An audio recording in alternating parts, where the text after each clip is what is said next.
په خیر له کابل وخت څخه د دې ونې مهمو خبرونو ته ښه راغلاست. زه حنیفه علي خیل یم.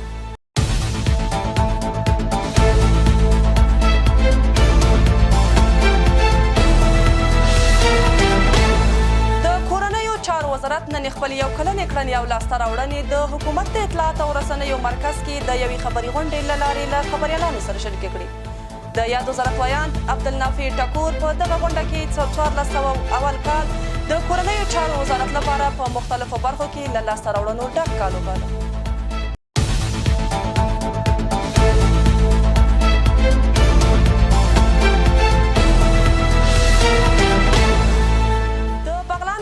او کلتور ریاست له لوري په دغه ولایت کې د اتحاد د جریدې 101 کلیزه ولمانځل شوه.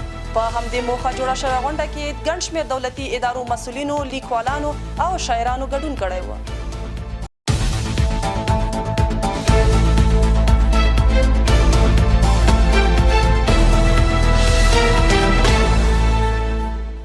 سرحدونو، قومونو او قبایلو چارو وزارت له لوري د هرات ولایت د ولسوالیو له استازو او یو شمېر قومي مشرانو سره د قومونو او ولسوالیو د همغږۍ د اتحاد ناسته ترسره شوه.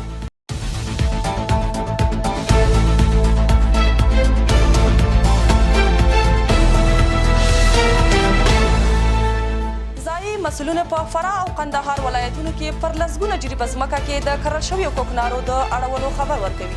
د فراه ولایت د بالابلوک ولسوالۍ مرستیال عبدالهادي بیت الله باختر اژانس ته په استول شوي خبرپاڼه کې ویلي چې د یادې ولسوالۍ امنیتي او کشفي ځواکونو د یو لړ عملیاتو په ترڅ کې په بېلابېلو سیمو کې شاوخوا په 12 جریبه ځمکه کې کرل شوي کوکنار له منځه وړي.